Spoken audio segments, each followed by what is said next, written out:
ये दुनिया नहीं कुछ तुझे देने वाली। हेलो बच्चों, आइए एक 12वीं रसायन का एक महत्वपूर्ण टॉपिक लेकर आए हैं, जिस टॉपिक का नाम है द्रव स्नेही कोलाइड और द्रव विरोधी कोलाइड में अंतर। इसको घुमा घुमाकर कई तरह से ये प्रश्न पूछता है। ये पृष्ठ रसायन का एक महत्वपूर्ण टॉपिक है। पृष्ठ रसायन में हम लोग को पढ़ना था कोलाइडों का वर्गीकरण। तो कोलाइडों का वर्गीकरण कई प्रकार से होता है। ये कोलाइडों का वर्गीकरण है परिक्षिप्त प्रवस्था एवं परिक्षेपण माध्यम के अन्योन्य क्रिया के आधार पर। परिक्षिप्त प्रवस्था एवं परिक्षेपण माध्यम के अन्योन्य क्रिया के आधार पर, फिर भौतिक क्रिया के आधार पर, यानी कोई वो आधार है कोलाइडों के वर्गीकरण का। तो ये हम लोग जो पढ़ रहे हैं परिक्षिप्त प्रवस्था एवं परिक्षेपण माध्यम अन्योन्य क्रिया के आधार पर।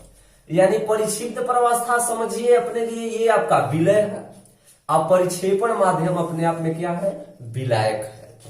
तो विलय और विलायक मिलता है तो क्या बनता है, विलय और विलायक मिलता है तो क्या बनता है, विलयन बनता है। क्या बनता है, तो विलयन बनता है।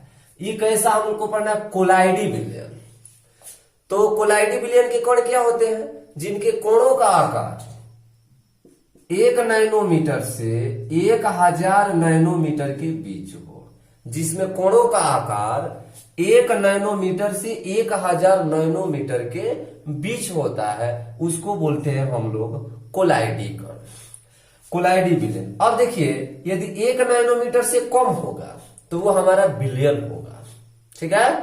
और यदि 1000 नैनोमीटर से ज्यादा होगा तो वो हमारा निलंबन होगा, ठीक है। कभी कभी पूछ देता है कि विलयन, वास्तविक विलयन, कोलाइडी विलयन और निलंबन में अंतर स्पष्ट करें, ठीक है। तो ये तो हमारा टॉपिक है नहीं, लेकिन फिर भी इस टॉपिक को पढ़ने के लिए कुछ इसको जानना पड़ता है। हमको जान लेंगे तो कुछ अच्छा रहेगा।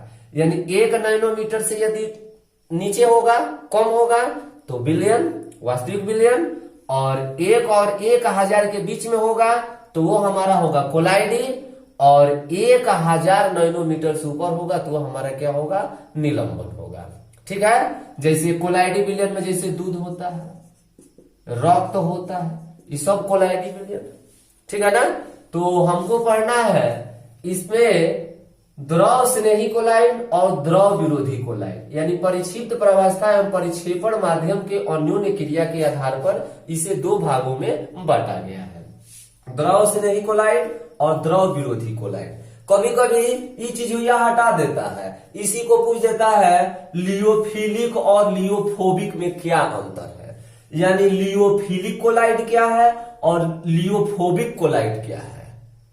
कभी कभी क्या पूछ देता है द्रव रागी और द्रव विरागी, इसको और भी बोला जाता है द्रव विरागी, और इसको क्या बोला जाता है, द्रव रागी। क्या बोला जाता है, द्रव रागी। तो इसका 3 नाम है, तीनों में से कौनो पूछा जा सकता है। बच्चे भूल जाते हैं कि लियोफिलिक का लियोफोबिक ये दूसरा है और द्रव स्नेही कोलाइड और द्रव विरोधी कोलाइड अलग है। नहीं, ये सब एक ही है, यानी द्रव स्नेही कहे या द्रव रागी कहे, लियोफिलिक कहे या इसको क्या कह सकता है, लियोफोबिक। तो आइए इसके अंतर को हम लोग जानते हैं।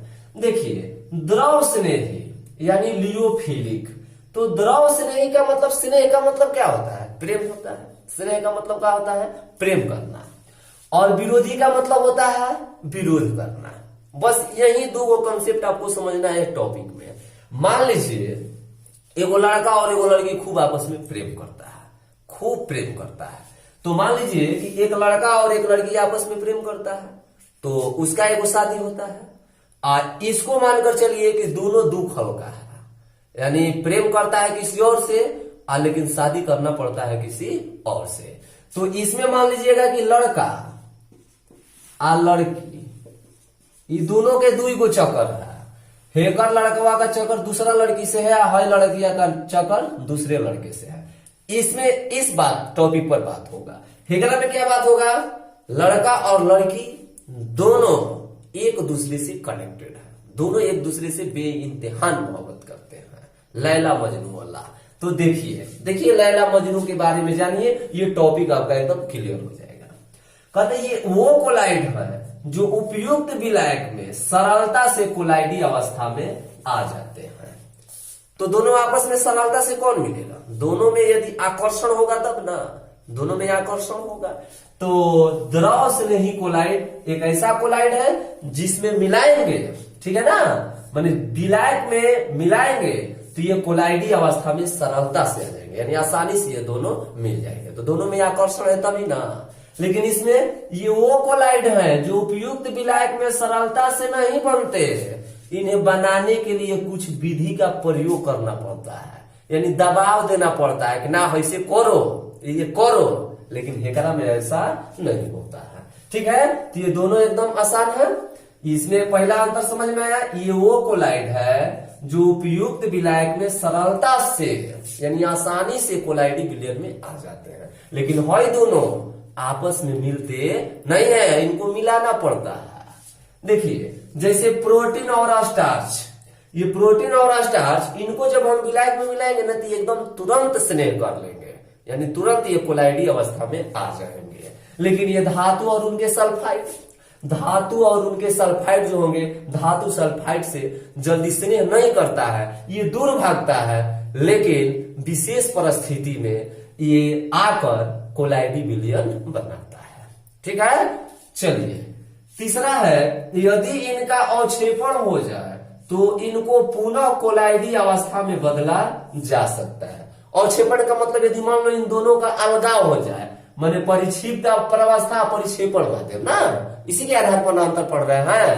यदि मैं कह रहा है कि यदि इनका अवक्षेपण हो जाए, यदि इनका अलगाव हो जाए तो फिर दोबारा कोलाइडी विलयन में लाया जा सकता है, नहीं लाया जा सकता है। दोनों लड़का लड़की यदि प्रेम करता हो और दोनों बिछड़ जाए तो फिर आपस में मिल नहीं सकता है, बहुत दिन के बाद मिलेगा तो पूछो मत, और जकड़ लेगा और आकर्षण ज्यादा हो जाएगा।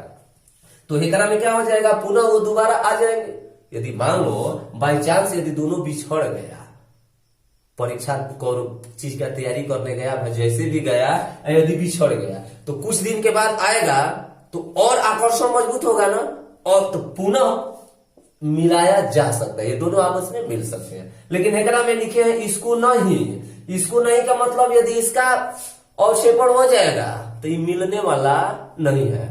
ये तो ससुरापने में दोनों एक दूसरे के एंटी हवा ना हो, ये दोनों एंटी है। लड़कवा का चक्कर कौन है, लड़किया के चक्कर कहीं और है। यदि दोनों को शादी करा दिया गया, यदि इन दोनों का तलाक कर दो तो फिर आपस में मिलेगा, नहीं मिलेगा, क्योंकि तो दोनों पहले ही से एक दूसरे का विरोध में है। ना एकर कनेक्शन एकरा से, ना एकर कनेक्शन एकरा से, तो दोनों अलग हो जाएगा तो मिलेगा। ये तो और मनाएगा तो कुछ ऐसा जाएगा हम दोनों अलग हो जाए, तो ये मिलता नहीं, इसलिए लिखे इसको नहीं। इसको नहीं का मतलब इसकी सहायता से यदि इसका अवक्षेपण हो जाए तो ये पुनः दोबारा कोलाइडी विलयन नहीं बनाते हैं। क्लियर। चौथा देखिए, इसे उत्क्रमणीय कोलाइड भी कहा जाता है। काहे उत्क्रमणीय कोलाइड कहा जाता है, क्योंकि यदि इसका जुदाई भी हो जाएगा तो फिर पुनः वापस मिल सकता है, ऐसे करके उत्क्रमणीय कहते हैं। इसे अनुत्क्रमणीय यानी इसका यदि बिखराव हो जाएगा तो ये जल्दी जुटने की संभावना, जुटने नहीं करेगा, इसलिए इसको अनुत्क्रमणीय कहते हैं। दोबारा मिलने की चांस रहता है, इसलिए इसको बोलते हैं उत्क्रमणीय कोलाइड।